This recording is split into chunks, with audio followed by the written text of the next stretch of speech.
নমস্কাৰ বন্ধুসকল, সকলোকে স্বাগতম জনাইছোঁ মোৰ চেনেল এটা নতুন ভিডিঅ'লৈ। যিহেতুকে আকৌ আজি ভাত কাঢ়ি লৈ আপোনালোকৰ সন্মুখত লাহন এইফালে আলু পিটিকা কৰি লৈছোঁ। ভাত খাবলৈ একদম সম্পূৰ্ণ নিৰামিষ আজি। আপোনাৰ এইফালে আছে মগু দাইল, বিলাহী আৰু কচু ইয়াত উলিয়াই ল'লোঁ। আৰু এইফালে বকলি, কবি আৰু আলু ভাজি ধুনীয়াকৈ ভাতমুঠি খাই লওঁ। ৰাতিপুৱা নিৰামিষ হ'লেও ভাতকেইটা খাই ধুনীয়াকৈ খাব লাগিব ন। ভাতটো সদায় যে আমি খাব লাগিব সেইটো নহয়। পিটিকাটো কৰি লওঁ, সেইটো কাৰণে আলু পিটিকাটো বঢ়িয়াকৈ তৃপ্তিৰে মানে খোৱাদ লগাকৈ ভাতমুঠি খাই লওঁ। আৰু এইফালে আছে মোৰ প্ৰিয় বীজ জলকীয়া। আপোনালোকে ভাত খালে না? যদি মানে খাই বৈ লওক আৰু মোৰ ভিডিঅ' চাই এনজয় কৰক। ব'লক তেতিয়া পেটটো ভৰাই লওঁ, নহয় জানো? ৰাম ৰাম ৰাম।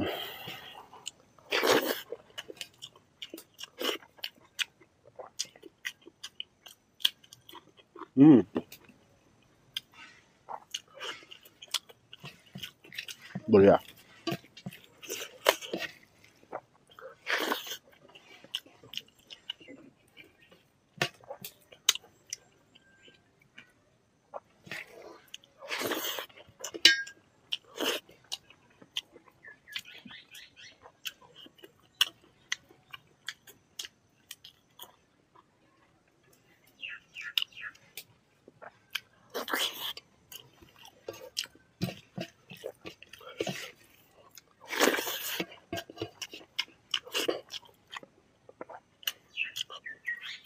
পাঁচমুখীয়া কচু এটা শুনা হৈছিলে, মানে আজি বনাইছিলে, ধুনীয়া সিজিছে, সুন্দৰ সিজিছে।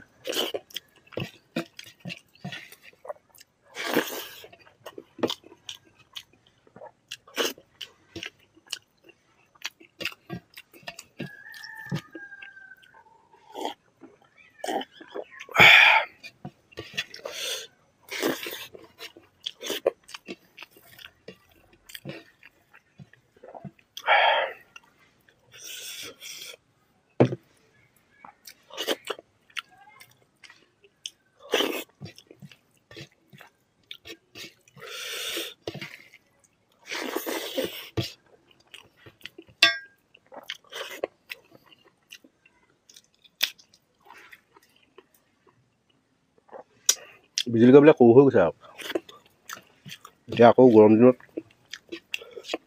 দালিবিলাক দলি দিলে মানে ধুনীয়া হ'ব।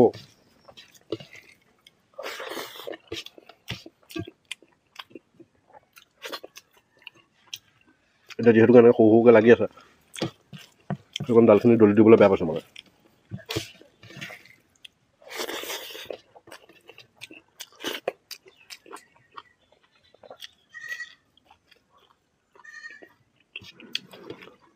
কিন্তু জ্বলা আকৌ তীখৰ।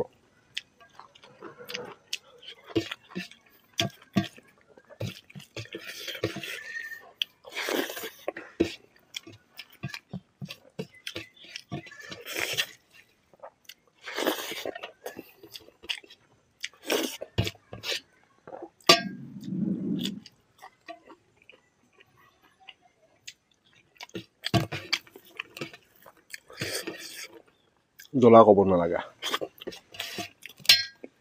জলকীয়া সৰু হ'ব পাৰে, জ্বলা কিন্তু পাহৰ পৰা।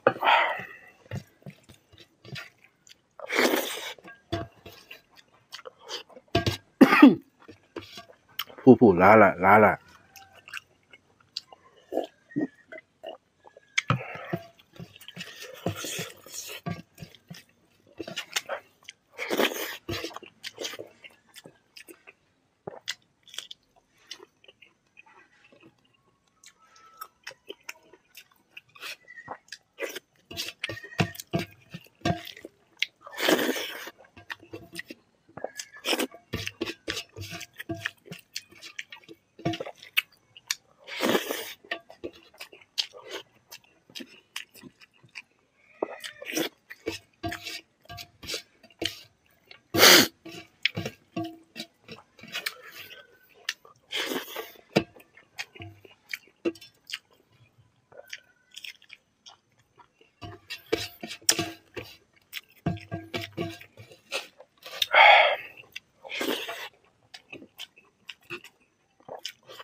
ন এই আলু পিটিকা থৈ দিছোঁ